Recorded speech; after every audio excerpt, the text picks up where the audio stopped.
मागील भागात आपण पाहिले की रामा आणि गोविंदा यांच्या चुलत्याचे अकस्मात निधन झाले आणि रामाच्या मनात संशय यायला लागला की यामागे नक्कीच गोविंदाचा हात असावा.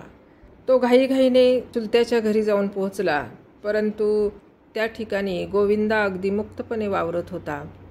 त्यामुळे त्याच्या मनावरचे टेन्शन दूर झाले. पुढील कथा पाहूया. लोकरूढीप्रमाणे सर्व कार्यक्रम झाले.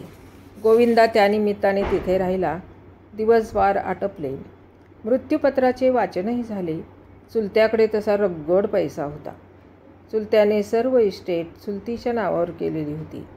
सर्व पैशासाठी ट्रस्ट केला होता. बरीचशी रक्कम दानधर्मही केली होती. चुलतीच्या नावावर ठेवलेली रक्कम तशीच ट्रस्टमध्ये ठेवून त्याच्या व्याजाचा काही भाग या 2 पुतण्यांना मिळणार होता. त्यांच्या पश्चात ही रक्कम पुतण्यांच्या वारसांना मिळणार होती. म्हाताऱ्याला मरताना का होईना रक्ताचा कड आला होता. गोविंदा जेव्हा त्याला पहिल्या शुक्रवारी भेटला तेव्हा तो रामला मिठी घालीत म्हणाला, भाऊराया 50-50. त्या दिवशी बऱ्याच गप्पा रंगल्या. म्हाताऱ्याकडे असलेला रगड पैसा. त्याने दानधर्म केला असला तरी म्हातारीच्या पश्चात मिळणाऱ्या व्याजाची रक्कम वर्षाला 20,000 होती. म्हणजे 50-50 म्हटले तरी प्रत्येक वर्षाला 10,000 तरी प्राप्ती होणार होती. दोघे त्यामुळे भलतेच खुश होते. आता म्हातारीच्या मरणाची वाट पाहावी लागणार होती. क्रिकेटच्या डावात एक बॅट्समन आऊट झाला की दुसरा फार काळ टिकत नाही, पटकन उडतो. त्यात चुलती अशक्त, दुर्बल, वयही 80च्या पुढे. ती टिकून किती काळ टिकणार हा प्रश्नच होता. पुन्हा वाट बघणे नशिबी होते. काही दिवस असेच गेले. अधूनमधून ते चुलतीच्या समाचाराला जात, तिला हवं नको ते पाहत, कोणतेही काम करण्याची तयारी दाखवीत. तिचा एकाकीपणा दूर करण्यासाठी रामने आपले एखादे मुलंही तेथे ठेवण्याची तयारी दर्शवली. पण चुलतीने तो मुद्दा मुळातच खोडून टाकला. सोबत आहे मला, नोकर चाकर आहेत ते कशासाठी? स्वयंपाकीन तर बरीच जुनी आहे. माझे करण्यासाठी येणारी आयाही चांगली आहे. तुझ्या मुलाची सोबत कसली होणार? उलट त्याचेच करावे लागेल मला. हा प्रयत्न फसल्यावर रामा पुन्हा एकदा चुलतीकडे गेला. गेल्या गेल्या त्याने आस्थेने चुलतीची चौकशी केली. पण तिने सडेतोडपणे सरळ त्याला विचारलेच, आज काय काम काढलेस? पैसे हवे असले तर बिलकुल मिळणार नाहीत, आधीच सांगते. चुलता मेल्यापासून म्हातारी आणखीच खडूस झाली होती. राम म्हणाला, माझ्या बायकोची प्रकृती बरी नाही. पुन्हा 3ऱ्यांदा दिवस गेले आहेत. काका बहुधा जन्माला येतोय. थोडी पैशाची नळ आहे म्हणून आलो होतो. मेल्या, कशावरून हे जन्माला येत आहेत? त्यांच्या आणि तुझे कुठं होते एवढे गुळपीट? पोरगी जन्मणार नाही कशावरून? माझ्या भावनांना हात घालून पैसे उकळू बघतोयस काय? येथे नाही ही डाळ शिजायची. या बाबतीत गोविंदाचा अनुभवही काही निराळा नव्हता. ट्रस्टीजने बहुधा तिचे कान भरले होते. कधी कधी चुलती त्यांना भेटतही नसे, तर कधी बरं नाही, झोपल्या आहेत असं उत्तर मिळत असे. पहिल्या 4-6 महिन्यातच 13व्याला चुलतीने त्या दोघांना दिलेले 1200-1500 चटणीसारखे उडाले होते. आणि आता पुन्हा हे दान सुटे गिराण अशी काहीशी अवस्था होती. चुलतीकडे नोकर टिकत नसत. रामाला वाटायचे आपल्या कुटुंबाला चुलतीने ठेवून घेतले तर तिचीही नोकराची ददात मिटेल आणि आपलीही अन्न पाण्याची. पण किरकिरणारी त्याची पोरं आणि त्याची मरतुकडी बायको चुलतीला डोळ्यांसमोर नकोशी वाटायची. चुलतीमागे पैशाचे टुमणे लावताना मुलांचे आजार किंवा बायकोचे गरोदरपण असे सांगण्यातही अर्थ नसे. अशा वेळी चुलती जाम चिडायची आणि म्हणायची, काजराला फळं आणि दुर्बळाला बाळं हवीत कशाला? आणि ती छद्मी हसायची. पैसे तर मिळायचे नाहीतच, उलट ती त्याला म्हणाली, पोसण्याची अक्कल नाही मग पोरं कशाला जन्माला घालतोस? एकदा ती असंच काही बाई बडबडल्यावर रामा 2-3 महिने तिच्याकडे गेलाच नाही.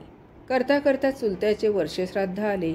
निदान थोडाफार हात ओला होईल या आशेने आणि लोक काय म्हणतील या विचाराने स्वाभिमान गुंडाळून रामा तेथे हजर राहिला. पण नेहमी आधी हजर राहणारा गोविंदा जेवणाची पंगत बसेपर्यंत आलाच नाही. मागच्या शुक्रवारी जेव्हा तो भेटला होता तेव्हा तोच वर्षश्राद्धाबद्दल बोलला होता. एवढंच नव्हे तर रामाने चुलतीच्या बोलण्यावर रागावून आपले नुकसान करू नये असे स्पष्ट मत त्याने मांडले होते. या अशा महत्त्वाच्या दिवशी तो आला नाही म्हणजे कोणत्या नसत्या लफड्यात तर अडकला नसेल ना. या शंकेने रामा अगदी हैराण झाला होता. रामाचा जीव अगदी चुटपुटला. जेवणाचे उरले सुरले मुलाबाळांसाठी मागून घेऊन आणि उदार मनाने चुलतीने दिलेले 500 रुपये घेऊन रामा परतला. तरी गोविंदाचा पत्ता नव्हता. आता शुक्रवारी भेटल्यावरच काय तो उलगडा होणार होता. ते 15 दिवस रामाने कसे काढले हे त्यालाच माहीत. शुक्रवारी नेहमीसारखा रामा शिवानंदमध्ये गेला तर गोविंदा हजर होता. त्याचा एक हात प्लास्टरमध्ये होता आणि तो गळ्यात अडकवलेला होता. अरे हे काय, कळवायचे नाहीस का? तरीच वर्षश्राद्धाला हजर नव्हतास, कुठे धडपडलास? राम काळजीच्या स्वरात म्हणाला. ती एक लंबी कहाणी आहे. गोविंदाचा स्वर नेहमीसारखा बेफिकीर होता आणि एखाद्या लहान मुलासारखे कोडे घालीत त्याने विचारले, मी आता कुठून आलो असेन सांग बरं? अरे मी चुलतीकडे राहतोय, आहेस कुठे? आणि मग गोविंदानं गमतीनं ती हकीकत सांगितली. वर्षश्राद्धासाठी तो मुद्दामच उशिरा निघाला होता.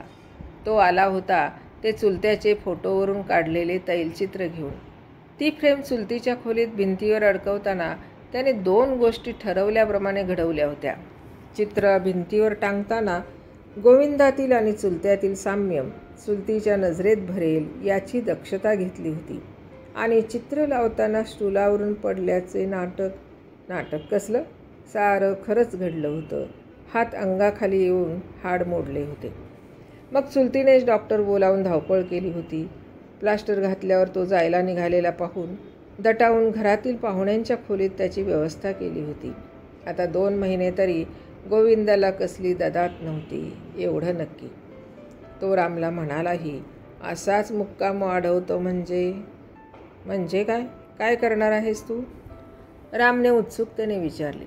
आता नको, वेळ आल्यावर सांगेन सर्व. असेच 2-4 महिने गेले. गोविंदाचा मुक्काम अजूनही चुलतीकडे होता. रोज बहुधा तो चुलतीकडे जाऊन गप्पा मारत असे. तैलचित्र मागे येईल अशा तऱ्हेने तो बसायचा की ती सारे भान विसरून त्याच्याकडे पाहत राहायची. बहुधा तिला चुलत्याची आठवण यायची. हल्ली तर बऱ्याच गोष्टीत ती त्याचा सल्लाही घ्यायची. त्याला विचारून काही गोष्टी करायची. रामला आता गोविंदाचा हेवा वाटू लागला होता. नेहमी 50-50 म्हणणारा गोविंदा खुशाल आरामात जगत होता. तो गोविंदाला न राहून म्हणालाही, अरे माझी पण सोय लाव ना, मी ताबडतोब बायको पोरांना घेऊन हजर होतो. त्यावर गोविंदा म्हणाला, घाई करू नको रे बाबा, नाहीतर सगळेच बिनसेल.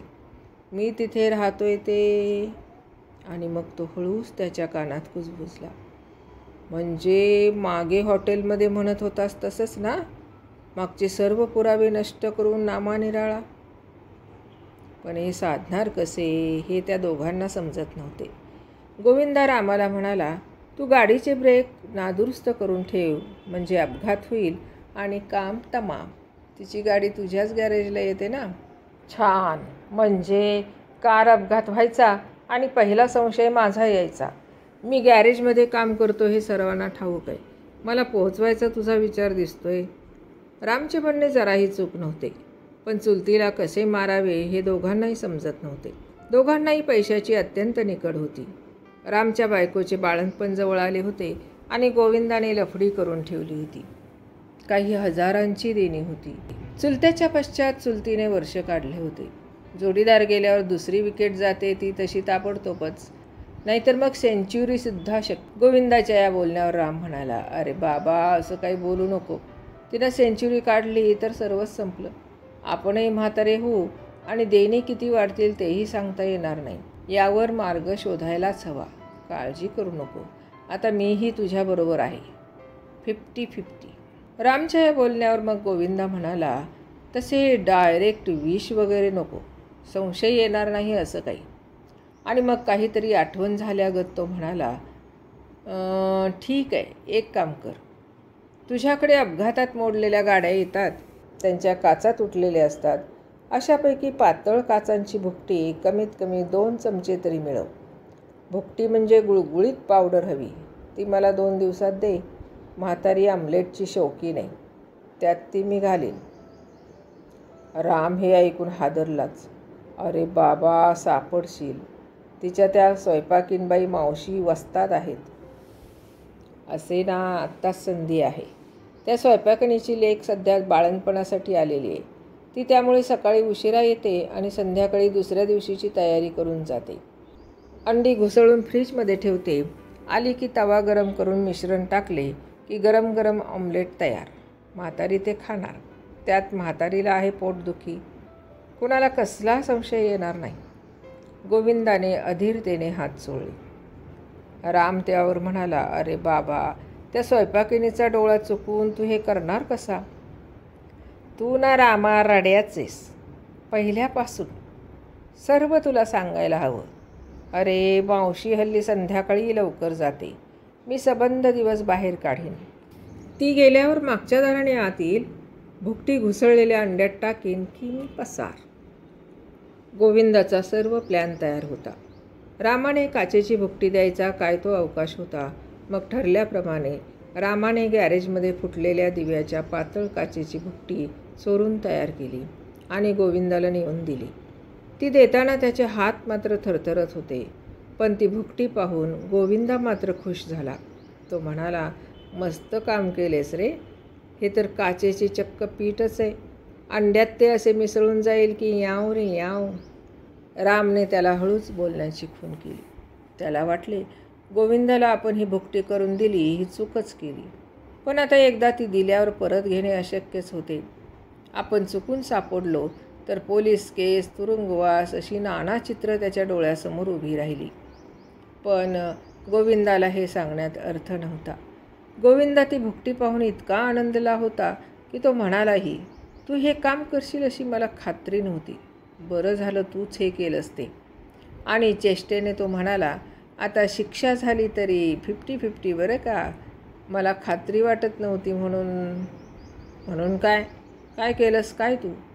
रामने घाबरून विचारले.